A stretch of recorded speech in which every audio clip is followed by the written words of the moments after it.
Hey guys, I've got another video that I want to do for people who are interested on adding the 120 volt uh, outlet, which I don't think is 120, but it's somewhere in that area which supports, charging the drills and stuff like that.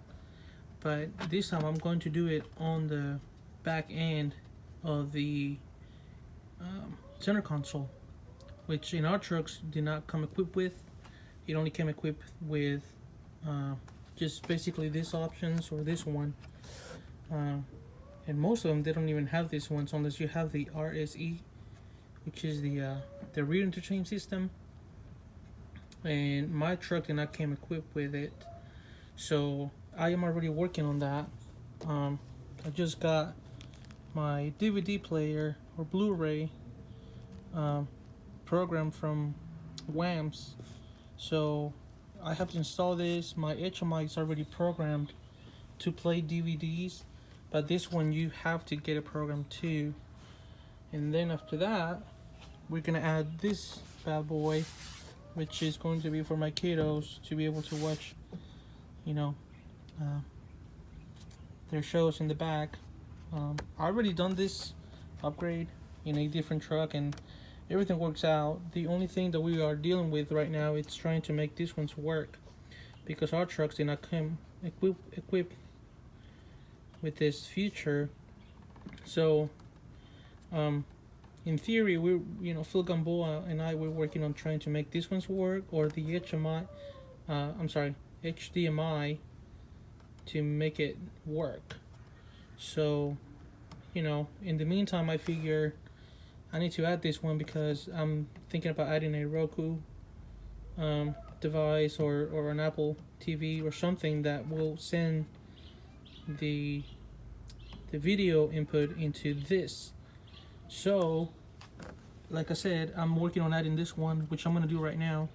And the only thing that you need is the inverter, that it transform the power so that you can put one of those outlets in your truck and converts it so that you can plug some small stuff. You can't really do a whole lot, but I mean it works for the intended purposes. So the only thing that you need in this case, I was able to get a dashboard and it came with the harness, and I just traced all my wires that I needed and unplugged them. I cut this one because this is ground, so this one literally can go into any ground terminal. This one is the power, the main power source. So you need to tap this one into a power source, 12 volt power source. And then if we trace it this way, it's right here, this one right here. This is for the retain accessory power. I don't really know what that means. I mean, I know that the function of it is for I think it gives you 10 minutes or 15 minutes after your truck has been turned off, and it gives you that amount of time for the accessories to be on, and then it shuts off. So that's what this one is for.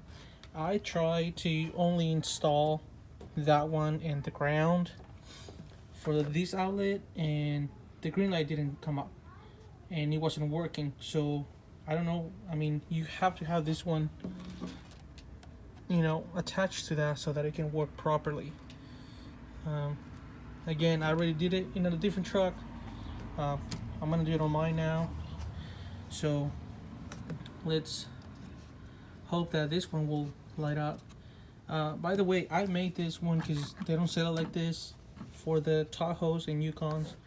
It has the AC controls, which I didn't want to do that, so I ended up making this bezel, and then I cut it in the back.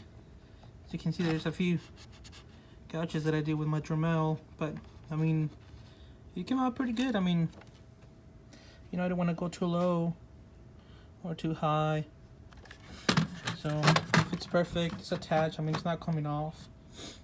Besides, I mean, I might just have my drills or the Roku installed here, so let me go ahead and run the wires and let's cross our fingers and hope that it works.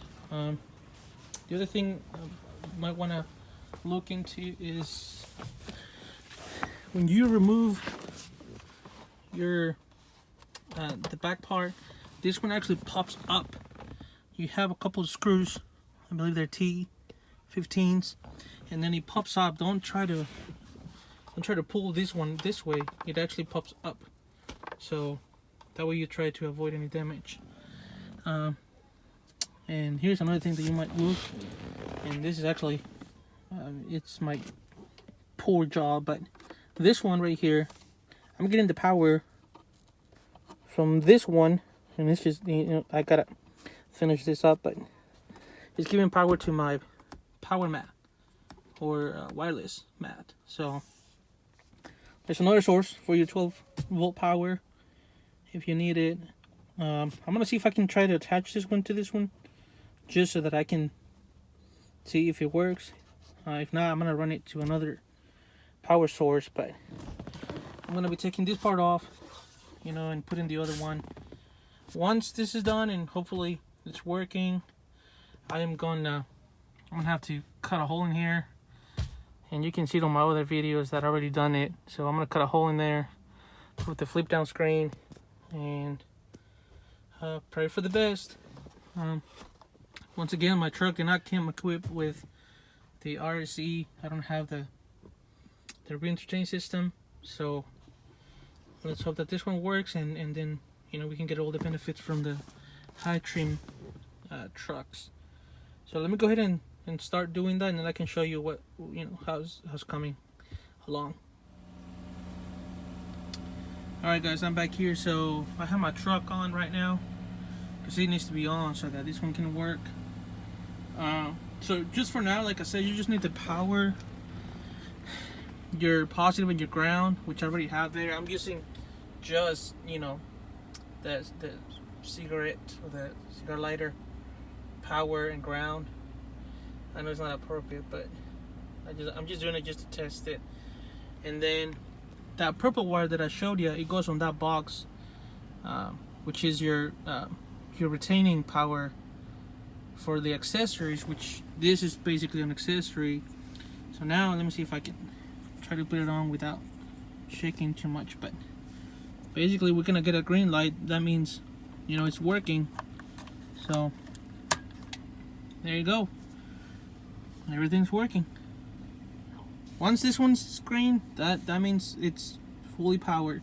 And here's our inverter that most of our trucks came with that outlet already there.